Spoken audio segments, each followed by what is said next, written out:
Retrouvez Businesswoman avec MAF Pro. L'assureur des artisans, commerçants et professions libérales, c'est MAF Pro et c'est pour vous les pros.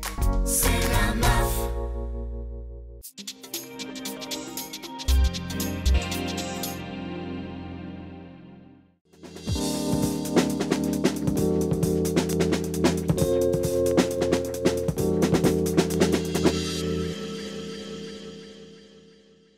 Bonjour à toutes et à tous, bienvenue dans Businesswoman. Pas besoin de faire un saut dans le futur pour parler de l'intelligence artificielle, des chatbots, mais aussi des robots. Car aujourd'hui, la tech est partout. Dans la médecine, les transports, les sciences, l'industrie, la domotique, domaines qui ont tous connu des avancées majeures au cours des dernières années. Et qui pourrait mieux nous en parler que des femmes qui se sont lancées à l'assaut de ces secteurs. Alors, pour cette émission, nous recevons Audrey Laure-Bergenthal, fondatrice d'EVK, une start-up spécialisée dans les technologies robotiques. Marjolaine Grondin, vous êtes la fondatrice et CEO de Jam, un chatbot inspirant pour le quotidien des jeunes. Charlotte Fano, quant à vous, vous êtes VP Product et Marketing chez Euritech, une solution qui permet de détecter les tendances mode par l'intelligence artificielle. Grâce à nos invités, on se rend compte que la tech est totalement compatible avec la mode, l'expérience consommateur ou encore les réseaux sociaux. Elles vont donc nous aider à décortiquer et simplifier ces sujets qui, de prime abord, ont des airs de science-fiction. Et pour commencer, je vais vous proposer de définir les sujets dont on va parler, car de l'intelligence artificielle aux robots, en passant bien sûr par les chatbots, nous ne sommes pas confrontés aux mêmes usages, risques et enjeux. Alors justement, nous allons commencer par définir les chatbots avec vous, Marjolaine, puisque votre société en utilise. Est-ce que vous pouvez nous dire ce que c'est un chatbot ? Un chatbot, donc pour chat, parler et bot de robot, c'est un petit robot mais qui n'a pas d'existence physique avec lequel on va discuter dans les applications de messagerie. En l'occurrence Jam, le chatbot, mon chatbot, on discute avec lui dans Messenger, l'application de Facebook, comme si on discutait avec un humain, sauf que derrière, c'est des petits programmes qui vont lui apporter de la discussion. Donc on discute avec un petit robot. Voilà. C'est une boîte de dialogue virtuelle, un assistant. C'est un peu ça et un peu amélioré par rapport à ce qu'on a connu ces dernières années. C'est pas juste de la relation client ou de l'aide, ça peut aussi faire plein de choses plus inspirantes. Quelle différence donc avec les robots, Audrey Laure, vous, avec lesquels vous travaillez ?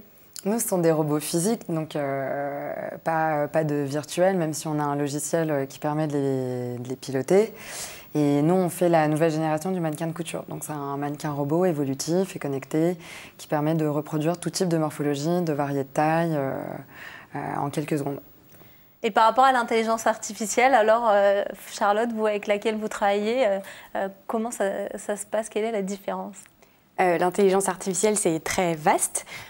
Aujourd'hui, on parle beaucoup de deep learning parce que c'est une technologie qui a été énormément améliorée depuis quelques années. Donc, chez Euritech, c'est ce qu'on utilise. C'est une technologie qu'on utilise pour reconnaître des éléments dans les images, des éléments spécifiques à la mode. Et ça consiste à apprendre à la machine, à partir d'un certain nombre d'exemples, à reconnaître des choses pour ensuite généraliser cette reconnaissance à des millions de nouvelles images qu'elle n'aurait pas vues et sur lesquelles elle n'aurait pas été entraînée au préalable. Donc ça décuple la puissance de la machine. Et pour vous, donc, quel est l'objectif de cette utilisation? Donc nous, ça nous permet d'analyser chaque jour des millions d'images sur les réseaux sociaux pour en extraire des tendances pour la mode. Et quels sont les autres types d'intelligence artificielle, puisque vous dites que c'est seulement une partie, le deep learning? Oui, tout à fait. Il y a une partie plus large qui est le machine learning, qui existe depuis plus de temps, qui permet de faire bien plus de choses, par exemple de classifier des lignes dans différentes cases en fonction d'une application très précise qu'on aura définie. Et dans un sens encore plus large, l'intelligence artificielle, ça peut être associé à finalement tout type de programme, de règles qu'on mettrait en place pour définir une action A en fonction d'une information B. Donc c'est vraiment très vaste aujourd'hui tout ce que ça permet de faire. Et donc concrètement, quelle différence avec les chatbots et les robots? C'est juste des cas d'usage différents en fait. L'intelligence artificielle, c'est un peu le chapeau qui englobe tout ça et qui va permettre différents cas applicatifs. L'intelligence artificielle, comme tu disais, c'est un concept qui est hyper large, qui est juste comment la machine va permettre d'être un peu plus intelligente dans ce qu'elle fait, voilà, pour déduire des choses, apprendre, comprendre. Et c'est pas juste un programme à qui on dit tu fais ça, quand je clique là, etc. Et derrière, il y a plein d'applications, des robots physiques, des robots virtuels, et parfois juste, par exemple, dans le newsfeed Facebook, il y a de l'intelligence artificielle derrière. Sur Netflix, il y a de l'intelligence artificielle. Et pourtant, on n'est pas face à un robot physique ou virtuel. Et quels sont les différents usages, les différentes applications qu'on peut faire de chacune des technologies que vous utilisez, par exemple, vous, Audrey Laure? Nous, en fait, pour faire le lien avec ce qu'on disait sur l'intelligence artificielle, le but, c'est d'améliorer à chaque fois quelque chose. Hein. C'est pour ça qu'on fait des innovations. C'est de permettre d'automatiser des processus dans différents secteurs. Nous, notre robot et notre logiciel, il permet de faire des vêtements à la taille exacte, de réduire le nombre de prototypes. On est dans une industrie qui est extrêmement polluante. Il y a eu les gros scandales dernièrement de H&M et Zara avec leurs milliards de pièces. Donc, nous, on les aide à réduire par 2 leur coût de prototype et de targeter mieux leur marché. Notre défi, c'est ça, c'est de mettre au point des robots avec de l'intelligence pour que, grâce à la maîtrise des données de marché, ils puissent produire plus vite et mieux. Et donc on peut se servir, comme vous disiez Marjolaine, de l'intelligence artificielle aussi pour améliorer les robots ou les chatbots? Oui, ça améliore la compréhension. En fait, un chatbot, c'est comment j'accède à du service ou du contenu d'une façon simple et même, je dirais, agréable, qui est par la conversation. On ne dit pas télécharger une application, aller sur notre site internet, utiliser, je sais pas, c'est juste, vous avez l'habitude de discuter dans les applications de messagerie, dans WhatsApp, dans Messenger, dans vos SMS, peu importe. Vous aimez le faire dans votre vie quotidienne, faites-le pour répondre à d'autres besoins qui sont, je sais pas, la météo, les news, mais aussi en entreprise, réserver une salle. Il y a plein de choses en fait qu'on peut faire et qu'on n'a pas forcément envie de faire avec des interfaces compliquées qu'il faut apprendre à utiliser. Là, on dit, parlez à ce petit robot. Et comme il y a des mécaniques derrière d'intelligence artificielle, il va être beaucoup plus lucide, il va vous comprendre. Et en fait, vous allez juste transmettre un besoin et lui, il va faire tout le travail, plutôt que l'inverse. Alors maintenant qu'on a défini un peu les termes qu'on va évoquer tout au long de cette émission, on va rentrer maintenant dans le cœur du sujet. On va parler de potentiel dans ces domaines. Le potentiel est énorme, mais aussi on pense souvent aux risques qu'il peut y avoir. Donc vous êtes là justement pour nous éclairer sur le sujet, pour nous dire peut-être que le monde de demain ne sera pas envahi par les robots. Quel est le potentiel dans ces domaines, Audrey Laure? Le potentiel de robotisation, il est grand. Après, il y a quand même aussi la notion d'acceptation par la société. Donc, on voit bien qu'instinctivement, il y a quand même une forme de réserve. Donc, on n'ira pas très loin et que ou trop loin, comme dans les films de science-fiction qui veulent faire peur aux gens. On aura surtout des robots. Le but du robot, en fait, c'est de venir vraiment décharger de tâches répétitives, chronophages ou fatigantes. Les robots dans les entrepôts qui vont chercher les trucs tout en haut et qui les redescendent tout en bas et qui portent des charges hyper lourdes. C'est un vrai intérêt. Donc oui, il y a des métiers du type cariste ou des choses comme ça qui peuvent disparaître, mais est-ce que vraiment on a intérêt à avoir des gens qui se cassent le dos et que la Sécu, elle essaye de... Et nous, on a en plus de la chance en France parce qu'on a une sécurité sociale, mais dans d'autres pays, on a des gens qui se retrouvent avec des troubles musculo-squelettiques sur des tâches comme ça. Et honnêtement, je pense qu'aujourd'hui, on peut viser mieux grâce à ces robots. Et côté chatbot, le potentiel? Le potentiel, c'est la même chose dans l'idée de décharger de tâches chronophages, répétitives, pas à valeur ajoutée pour ce que c'est qu'être humain. Enfin, voilà, j'ai ajouté une tâche dans mon agenda, commander quelque chose. C'est pas ça en fait qui est intéressant.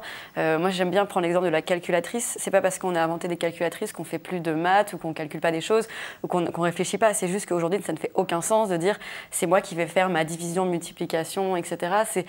C'est pas ça qui est intéressant, c'est plus j'amène le besoin, j'ai besoin de calculer ça pour quelque chose. Avec une calculatrice, je le fais en un quart de seconde et derrière, j'utilise ce chiffre pour en faire quelque chose. Donc simplifier, s'aider au quotidien. C'est simplifier et dire les choses qu'on n'a pas besoin de faire en tant qu'humain parce qu'il y a des robots qui peuvent le faire, on le fait, mais les chatbots, ils sont là pour nous aider à faire des choses.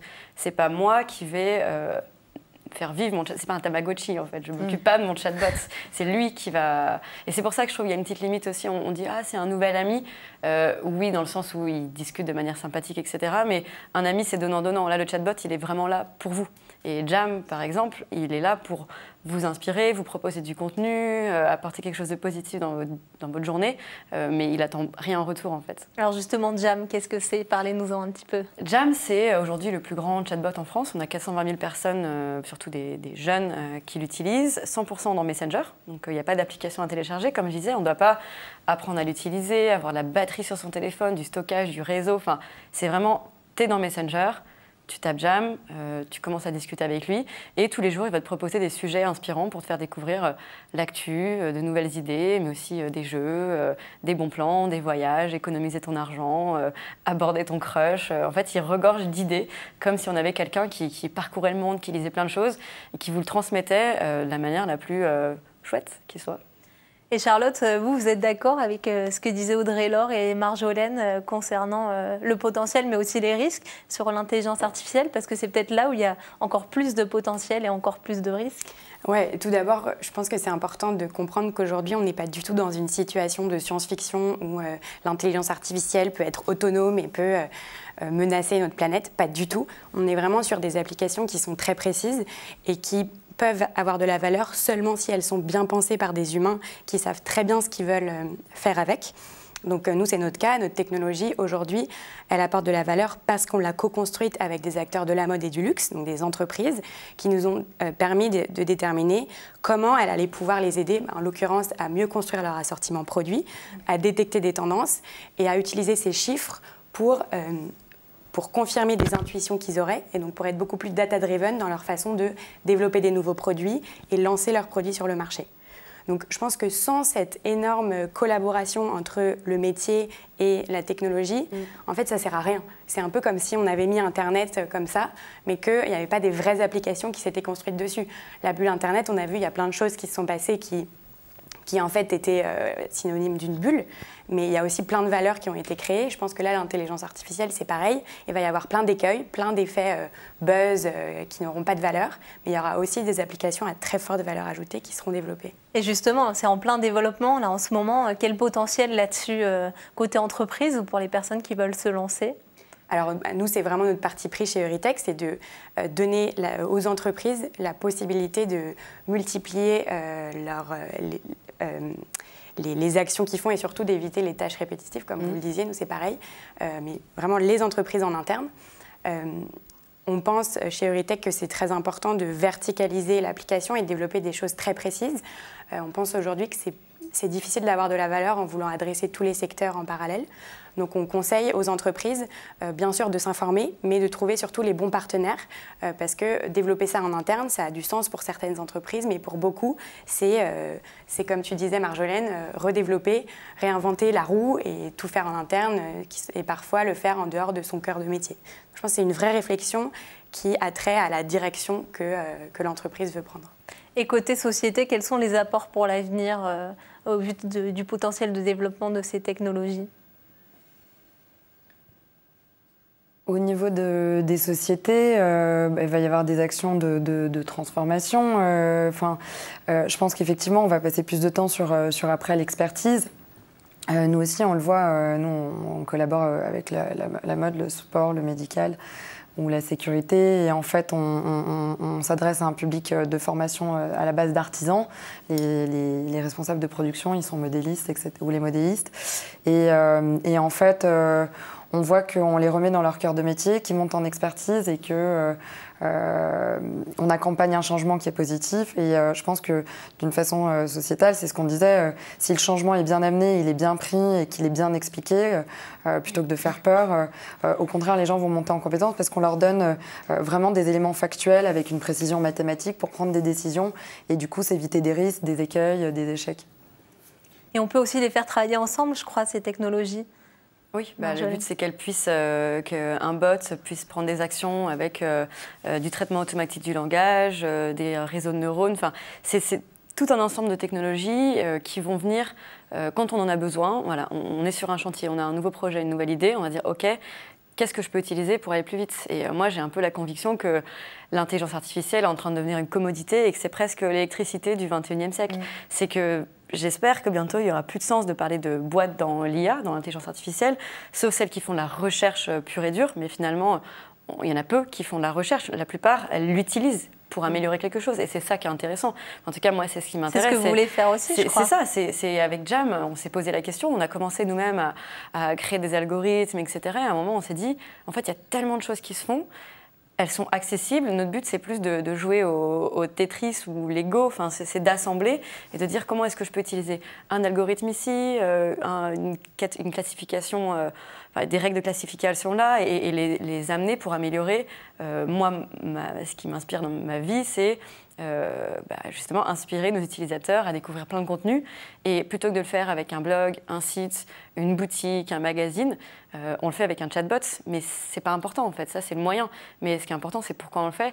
Et c'est pour apporter du contenu qui inspire les gens dans leur vie quotidienne.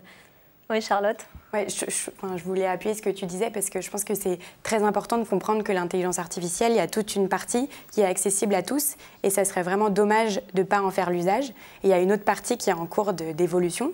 Nous, chez Eurytech, ça a été fondé par 2 docteurs en intelligence artificielle. Donc on est, je dirais, la partie complémentaire de ce que tu dis où on développe des technologies, en l'occurrence pour améliorer la reconnaissance d'images.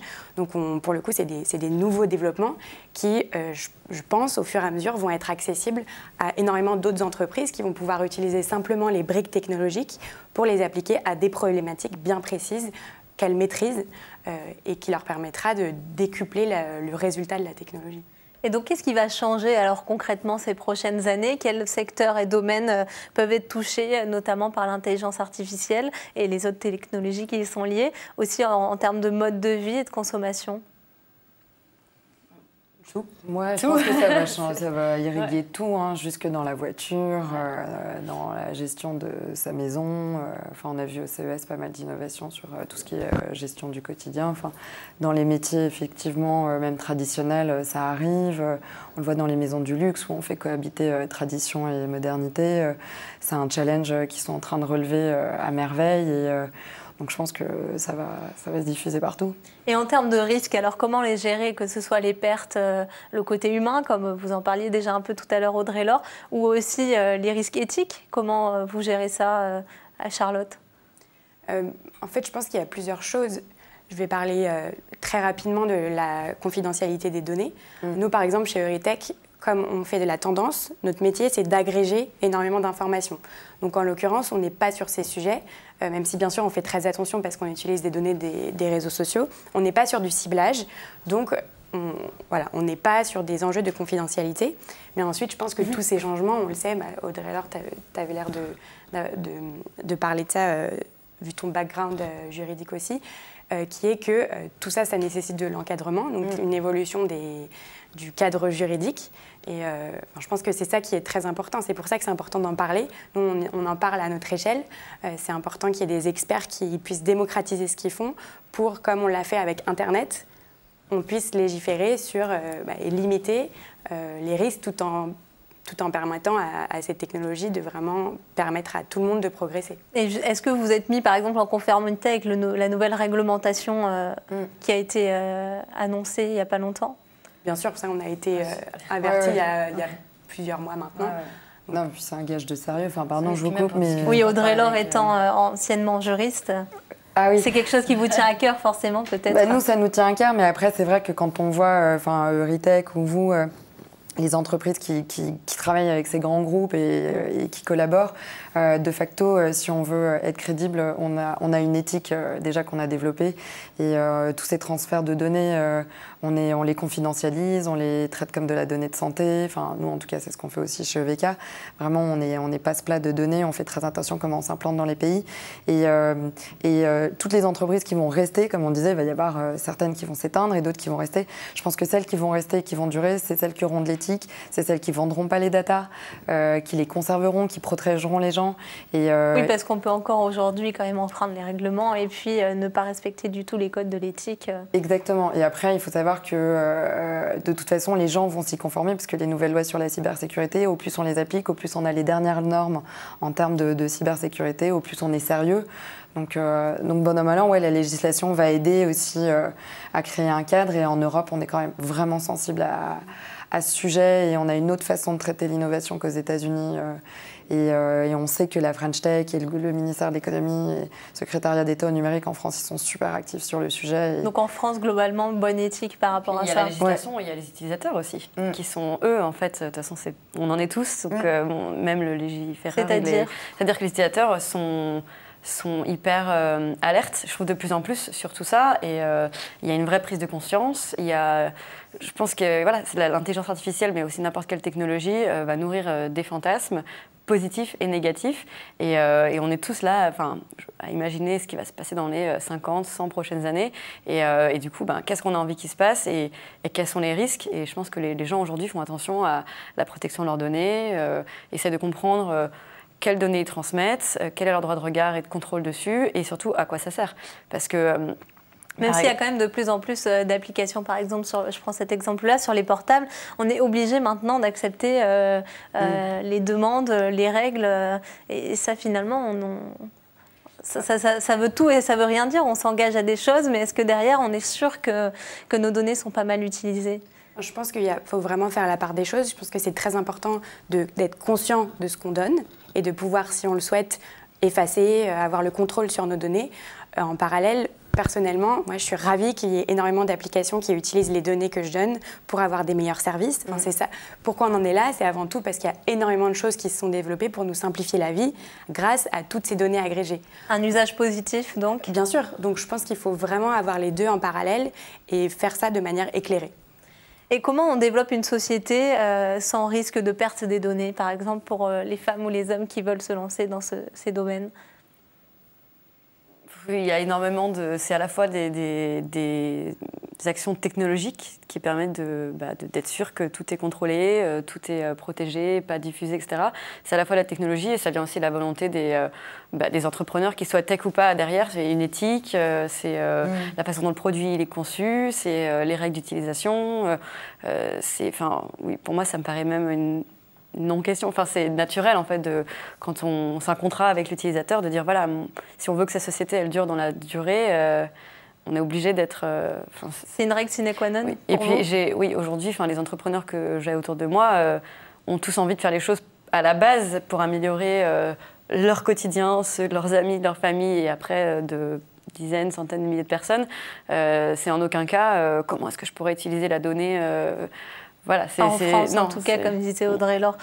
Mais côté risque de perte humaine, on va dire, sur l'emploi, on avait cette phrase de Stephen Hawking qui disait en septembre 2014 à la BBC « Je pense que le développement d'une intelligence artificielle complète pourrait mettre fin à l'humanité ». Charlotte, je ne sais pas si vous connaissez cette phrase. Qu'est-ce que vous en pensez ? Je l'ai déjà entendu.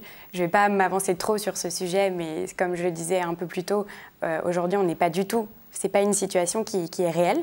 Aujourd'hui, on est sur une intelligence artificielle qui est très précise, sur des applications délimitées, déterminées. Donc, on n'est pas du tout dans cette situation. En revanche, je pense que ça appelle, encore une fois personnellement, je pense que ça appelle à beaucoup d'agilité dans la façon dont on se forme et dans la façon dont notre gouvernement gère l'emploi, l'aide, encore une fois, les formations. Et oui, on ne peut pas apprendre des choses noir sur blanc comme on l'apprenait il y a 100 ans. Aujourd'hui, la connaissance, elle est accessible à tout le monde, donc ce n'est pas tant de savoir quelque chose que de savoir chercher l'information. À l'image, par exemple, de l'école 42, où en fait, on voit qu'il n'y a pas de professeur et que les élèves, ils apprennent en allant chercher comment on développe, comment on utilise tel nouveau langage en allant sur Internet. Et je pense que ça, c'est assez... c'est un bel exemple de la façon dont une partie de l'éducation pourrait évoluer, je pense. On va passer à une prochaine partie sur les femmes que vous êtes avant tout et qui vous êtes lancées dans ce domaine particulièrement masculin. 13,5% seulement de salariés de femmes dans l'intelligence artificielle. Vous en faites partie, Charlotte. Vous êtes d'ailleurs la seule salariée sur les 3 invités. Qu'est-ce que ça fait d'être une femme dans une société comme Eurytech ? Alors déjà, moi-même, je ne suis pas technique, je ne suis pas ingénieure. Donc je fais partie plutôt des personnes qui croient beaucoup en la puissance de ces technologies et qui veulent apporter leur expertise naissante. Si, business. vous pouvez le dire, il faut avoir confiance en soi et son potentiel. Enfin, moi, je crois beaucoup à la complémentarité, c'est ce que je disais tout à l'heure. Pour moi, la technologie seule ou aujourd'hui des business sans technologie, pour une partie, je ne veux pas dire que tout doit être tech, pas du tout. Pour moi, c'est la complémentarité qui est puissante. Et chez Euritech, on l'a bien vu ces 2 dernières années, on a testé énormément d'applications autour de la reconnaissance d'images. Plein de différentes choses qu'on pouvait faire avec cette technologie. Et on a bien vu que c'est que l'itération et le fait de rencontrer plus de 100 personnes dans l'industrie de la mode qui nous a permis de développer pas seulement une technologie, mais un logiciel, une solution qui permet à des gens qui n'ont rien à voir avec de la technologie de l'utiliser de façon complètement transparente. Donc ce que vous dites et ce que vous disiez un peu aussi en début d'émission, toutes les trois, c'est qu'on n'est pas forcément obligé d'être spécialiste de la tech ou de ces domaines-là pour se lancer. Vous en êtes aussi la preuve, Audrey Laure, vous étiez juriste. Racontez-nous un peu votre parcours pour en arriver aujourd'hui à la tête de VK. Ça a été un hasard, juriste en propriété industrielle, donc passionné d'innovation, oui, mais je ne pensais pas finir en robotique. Et c'est l'idée de ce mannequin, il y a une 12aine d'années maintenant, qui a fait que j'ai basculé d'abord dans le monde de la mode et de l'artisanat, c'est-à-dire j'ai appris un métier, le métier de styliste modéliste, parce que moi je voulais comprendre mes clients. Et savoir si, enfin mes futurs clients, et savoir si je les comprenais bien, et j'étais adaptée, parce que j'aurais une idée en médecine, je tombe dans les pommes à la vue du sang, donc j'y serais pas allée. Donc j'ai appris un métier d'artisan, et une fois que j'ai vu ce que c'était, je suis partie en robotique pour faire ce robot pour ces gens-là. Et, ça vous a pas effrayé de partir la mode est plus équilibrée, il y a plus, enfin c'est assez égalitaire. Effectivement, basculer en robotique au début c'est dur parce qu'il y a beaucoup d'hommes, quasi 90%. Donc ouais, c'est un gros changement, et puis faut changer sa façon de penser aussi, faut s'adapter. Quand on est dans ce type de milieu qui est en transition quand même. Hein, en 7 ans, franchement, j'ai quand même vu que ça avait beaucoup changé. Ça a beaucoup changé. Au début, vous étiez peut-être mal accueillie en tant que femme, c'est ça ? Complètement. Ouais. On m'avait dit d'aller me marier et faire des enfants plutôt qu'une poupée qui bouge. Mais, complètement misogyne. Complètement. Et aujourd'hui, la vague de tout ce qui a émergé avec la French Tech, le mot start-up, etc., qui n'existait pas il y a 7 ans, a fait qu'on est aujourd'hui... Contribuer à l'évolution des mentalités. Exactement, a fait vraiment évoluer les mentalités. Aujourd'hui, on peut être jeune, on peut faire de l'industrie. Avant, l'industrie, c'était vraiment... Il fallait être un cadre de l'industrie, il fallait être âgé, il fallait avoir fait un grand parcours, etc. Et aujourd'hui, on se rend compte qu'avec les nouveaux... justement, l'intelligence artificielle, la robotique, on sait faire des produits en mode agile. Donc, on peut le faire jeune, on peut le faire vite. Et qu'on soit un homme ou une femme, qu'on soit ingénieur ou pas ingénieur, on peut basculer dans ce métier-là, du coup, aujourd'hui. Et c'est plutôt une bonne nouvelle. Et c'est pourquoi vous continuez aujourd'hui de conseiller aussi à ces femmes ou ces hommes, surtout les femmes, qui veulent se lancer dans ces domaines. Ah oui, moi, je cherche des femmes ingénieurs et développeurs. Vous pouvez passer votre annonce de recrutement. Et oui, non, en fait, faut pas du tout hésiter à aller vers ces métiers-là quand on est une femme, parce qu'on a une véritable expertise. Il n'y a pas de différence, en fait. Et puis en plus, on y trouve vraiment un contentement, c'est hyper intéressant. Enfin, tu vois, je vous rejoins, on vit des choses incroyables et voilà. Ce sont des secteurs qui recrutent des femmes plus que des hommes ? Bah, pas plus, mais en tout cas, on essaye d'avoir des équipes mixtes parce que ce soit dans la tech ou pas, ça apporte beaucoup de choses d'avoir des équipes mixtes, mais pas que dans le genre, mais dans tout, en fait. C'est compliqué ou je pense que oui, parce qu'il y a un plafond de verre. Quand on poste une annonce, on a plus de candidats hommes, sauf, et je parle concrètement, c'est pas une théorie, c'est juste que concrètement, quand je poste une annonce pour communication, marketing, je vais avoir plus de femmes, moins de difficultés à attirer des femmes. Quand je poste une annonce plus tech, produit, je vais avoir plus d'hommes. Et on a déjà eu des ingénieurs femmes, et c'est vrai que c'est super d'avoir... C'est moins connu aussi, je pense, côté femme, le fait qu'on peut se lancer dans ces domaines sans forcément être spécialiste, donc je le répète. Ouais. Et quels sont les avantages alors à se lancer en tant que femme dans ces domaines ? On est moins nombreuses, donc je sais pas, il y a une petite forme d'entraide, il y a une forme de visibilité aussi, des gens qui ont envie de vous aider, sans que ce soit condescendant. Je vais t'aider, ma petite dame, à monter ton petit projet. Ok, merci. Je pense qu'il y a des avantages à être dans la norme, il y a des avantages à en sortir. Et ils sont différents, et c'est un peu ça, quoi. C'est quand t'es pas dans la norme, tu es plus visible, tu as peut-être plus la niaque aussi, parce que tu as envie de dire, bah, je vais montrer l'exemple, je vais montrer que moi aussi, en tant que femme, on peut y arriver en tant que jeune femme, qui n'est pas tech à la base. Donc c'est assez chouette aussi. C'est ce que vous pensez aussi, Charlotte? Ouais, honnêtement, j'ai rien à ajouter, je suis d'accord avec Marjolaine. On a une question qui arrive en même temps sur la page Facebook. Quel conseil donnez-vous aux femmes qui hésitent à se lancer dans ces métiers, à rejoindre ces métiers? C'est une question de Mimi. Oui, Charlotte?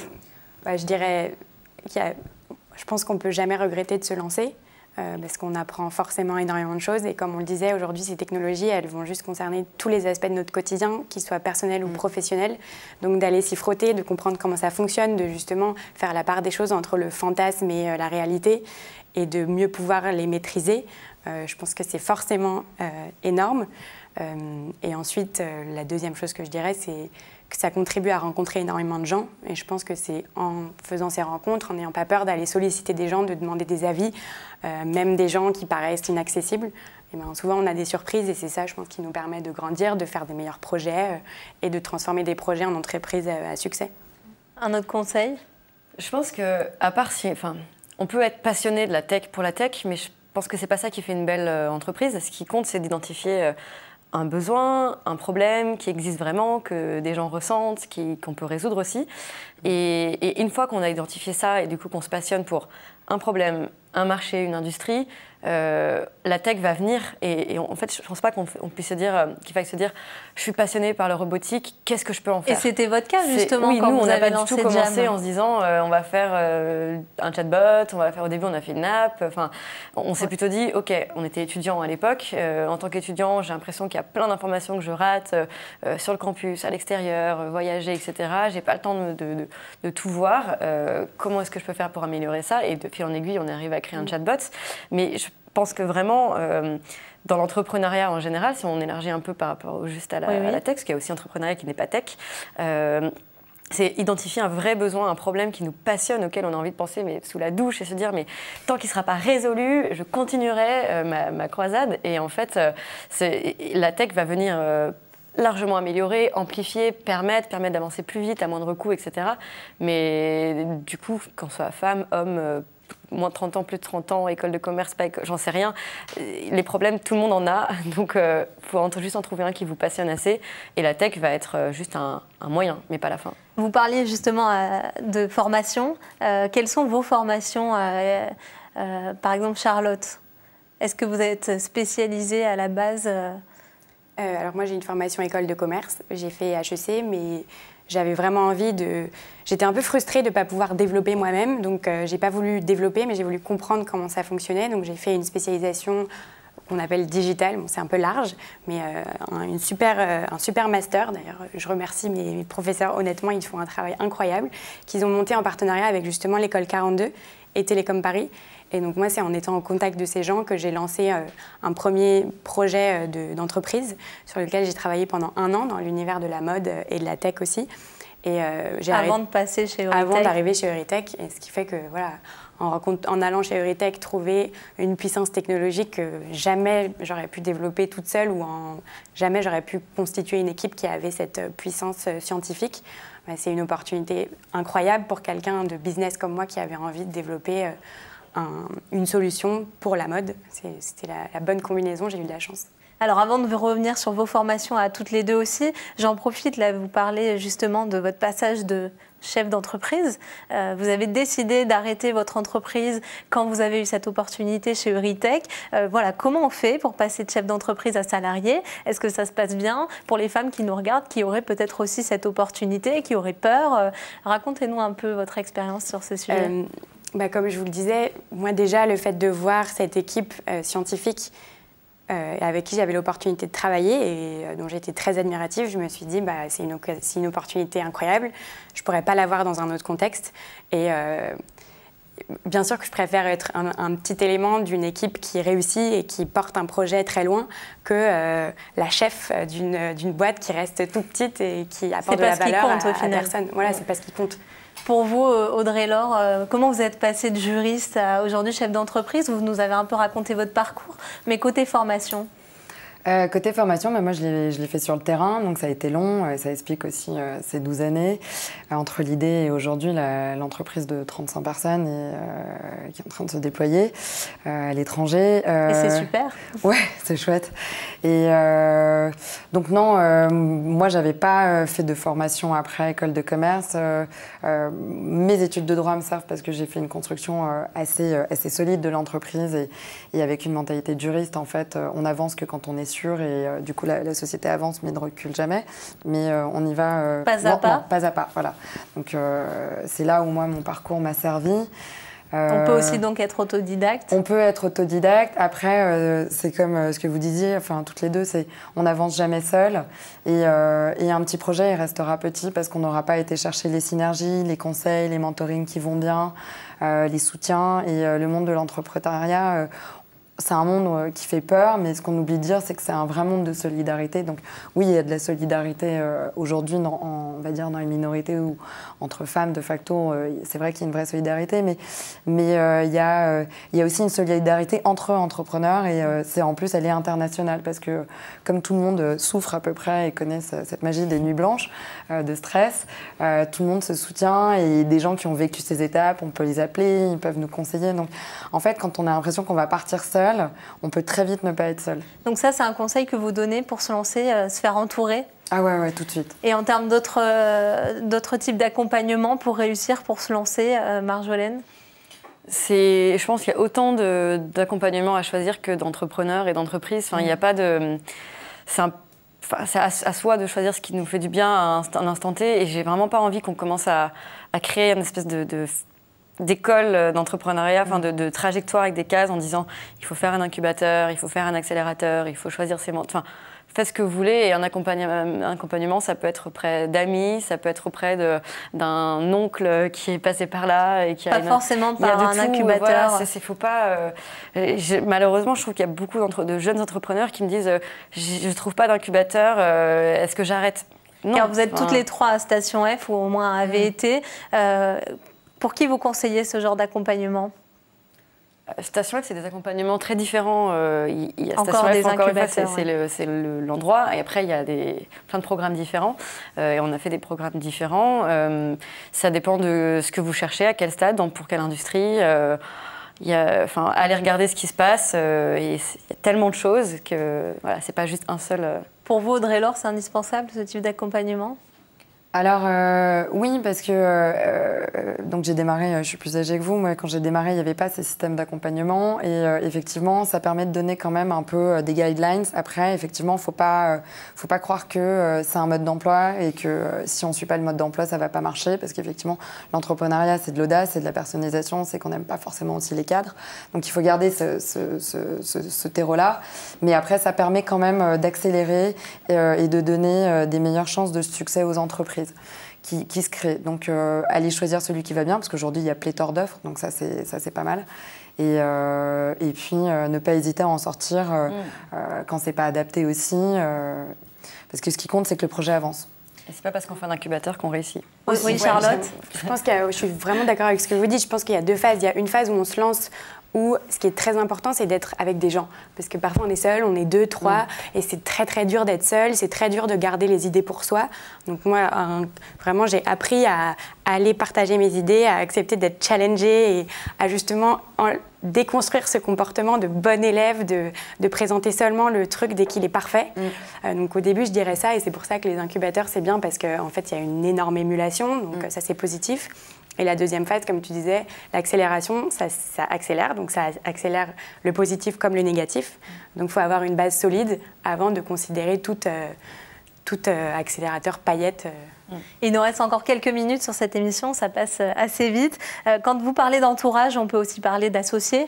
Marjolaine, je crois que vous êtes associée. Moi, je me suis associée avec Loïc, qui est ingénieur, et qui m'a permis d'apporter justement toute cette expertise technique, cette vision techno que moi j'avais pas, j'avais une appétence, mais voilà, pareil, j'ai fait école de commerce, etc. et je suis pas du tout tech à la base, donc s'associer c'était hyper important. Oui, pourquoi? Pourquoi vous le conseillez en tout cas?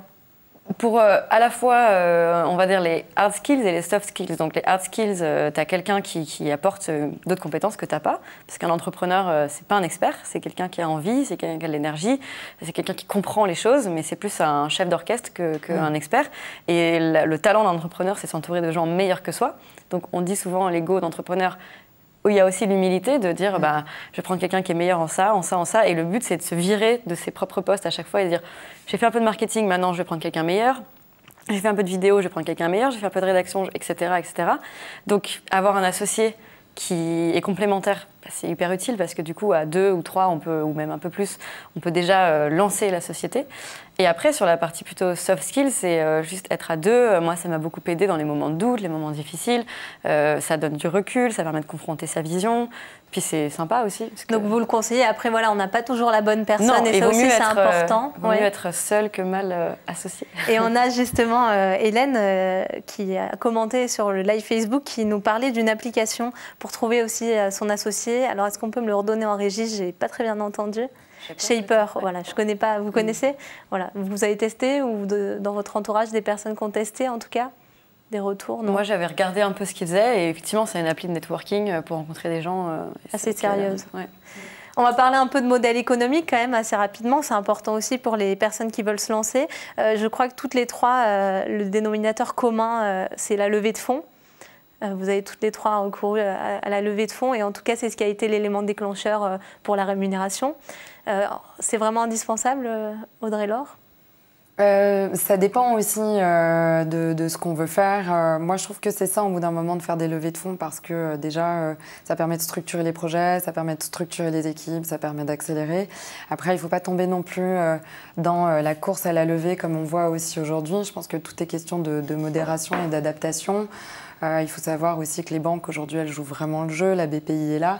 Donc voilà, il faut trouver un juste dosage entre je vais faire une levée et pas forcément viser le record. Parce que ce qui compte après, une fois qu'on a fait la levée, c'est juste une étape. Ouais. Parce que ce qui compte, c'est vraiment après de dérouler le plan sur lequel on s'est engagé, de tenir ses engagements et de faire le produit tel qu'on l'a promis. Et c'est surtout de satisfaire les clients. Et comme me disent moi mes actionnaires qui m'accompagnent au quotidien, j'ai un actionnariat super investi. Le meilleur argent, c'est l'argent des clients. Très rapidement, pour terminer, le temps passe vraiment très vite. Combien de temps chacune avant votre première rémunération? 5 ans. 5 ans. Marjolaine, 1 an et demi. Eurytech, c'est un peu particulier parce que comme ça a été fondé par une équipe d'ingénieurs, ils faisaient du service, donc ils pouvaient prendre tout type de projet technique pour s'autofinancer. Comment on fait alors pour tenir 5 ans, 1 an et demi? J'étais à côté, ça. Étudiante pendant un moment et après freelance à côté. Ouais, freelance. Moi, j'étais consultante et maître de conférence à Sciences Po. J'ai fait ça aussi. Des slasheuses dans l'âme. Autre question d'Hélène, on repart un petit peu juste sur les associés pour lui répondre. Elle est très active sur cette émission et c'est très sympa. Où est-ce qu'on peut trouver un associé? Me demandait-elle. Des meetups, des événements start-up, Nouma, The Family, Station F. Ça aussi, c'est important du coup de participer à ce genre d'événements, que ce soit pour le réseau professionnel, mais aussi pour rencontrer des associés. Et pour citer Woody Allen qui disait 99 ou 90% de la vie, c'est de se pointer, quoi, showing up, c'est mieux dit en anglais, mais c'est d'aller aux endroits et c'est là que se passent les choses en fait. Donc il ne faut pas avoir peur même si on n'est pas sûr du résultat à l'instant T, de se dire au début en tout cas, il faut être en mode oui à tout et après il faut dire non à tout, parce qu'il faut sélectionner. Mais la première phase, c'est plutôt genre j'engrange, je prends tout ce qui passe, je discute avec plein de gens et il faut y aller quoi. Et je terminerai sur le fait que le potentiel aussi de la tech n'est pas forcément qu'en France. Justement, Charlotte a cofondé, je crois, une association. Non, c'est Marjolaine? Non. C'est Charlotte? Oui, c'est moi. Ah oui, parce que du coup, vous me regardez bizarrement. Pardon. Je me suis dit, je me suis trompée. Pas du tout. Follower, est-ce que vous pouvez nous en parler justement à l'aide des femmes à découvrir un peu et à utiliser la tech, pas en France, mais justement dans le monde? Oui, alors c'est tout à fait d'un autre ordre. C'est une association que j'ai cofondée quand j'étais étudiante avec 4 amis qui a pour vocation d'aider des ONG qui œuvrent pour l'émancipation des femmes via le digital et en fait au sens très large. Donc souvent on parle plutôt d'Internet et du téléphone portable ancienne génération parce que ça permet déjà de faire énormément de choses et on a développé cette association pour essayer de mettre nos compétences à profit de ces associations et pour nous-mêmes aller se confronter à les situations ailleurs. Et un apprentissage qu'on a tiré, c'est vraiment le potentiel de ces technologies pour sortir de l'isolement. Un exemple pour plein de personnes. Un exemple sur la survie, c'est une ONG qui qui lutte contre la mortalité infantile en Afrique de l'Ouest. En Afrique de l'Ouest, il y a un enfant sur 6, je crois, qui décède avant l'âge de 5 ans. Et dans 60% des cas, c'est lié à des maladies assez communes qui se compliquent. Et là, c'est une ONG qui développe des assurances via téléphone portable pour aller valider la santé du nouveau-né à intervalles réguliers. Donc là, on ne parle même pas d'autonomisation économique des femmes, on parle déjà de survie. Donc c'est quand même assez essentiel. Voilà, c'est pour montrer en fait aussi, je tenais à parler de votre association Follow Her, donc suivez-la ou suivez-les, ces femmes, parce que voilà, on peut entreprendre dans la tech sans forcément déjà être en France, sans forcément être spécialiste, tout en œuvrant aussi pour des bonnes causes, tout en œuvrant pour différentes missions. Dernière petite question vraiment très rapidement, parce que ça nous tient à cœur, les prochaines étapes de vos entreprises, Audrey-Laure? Nous, c'est le déploiement de la technologie en France et l'ouverture des bureaux à l'export. On ouvre aux États-Unis dans 6 mois. Donc voilà. À la rentrée 2018. Ouais, 2019. 2019, début 2019. Oui, début 2019, voilà. D'accord. Pour vous, Marjolaine? Nous, c'est d'atteindre 1 million d'utilisateurs cet été. Donc allez-y, aidez-nous. Et de se développer à l'international. Et Charlotte? Nous aussi, c'est la commercialisation de la solution à la mode au sens large, à l'international, principalement Europe et États-Unis. Merci à toutes les trois d'être venues sur ce plateau. Avec cette émission, de votre côté, vous l'aurez compris, la tech a de beaux jours devant elle, c'est-à-dire beaucoup de potentiel pour vous, les femmes qui souhaitez vous lancer dans ces domaines. C'est grâce donc à vous et aux entreprises qui exercent dans le domaine que la société trouvera son équilibre entre utilisation des machines et l'humain. Vous avez donc votre rôle à jouer dans notre futur et tout à y gagner, ça j'en suis sûre. Sachez que vous pouvez voir ou revoir cette émission sur ellesentreprenent.fr, wedobiz.com et bien sûr demaintv.fr. Pour découvrir d'autres femmes entrepreneurs inspirantes, rendez-vous le mois prochain. Et d'ici là, n'oubliez pas, derrière chaque businesswoman, il y a une vocation, la vôtre.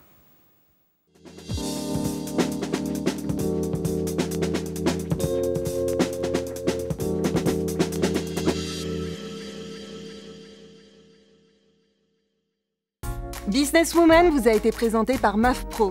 L'assureur des professionnels et de la santé collective, c'est MAFPRO et c'est pour vous les pros. C'est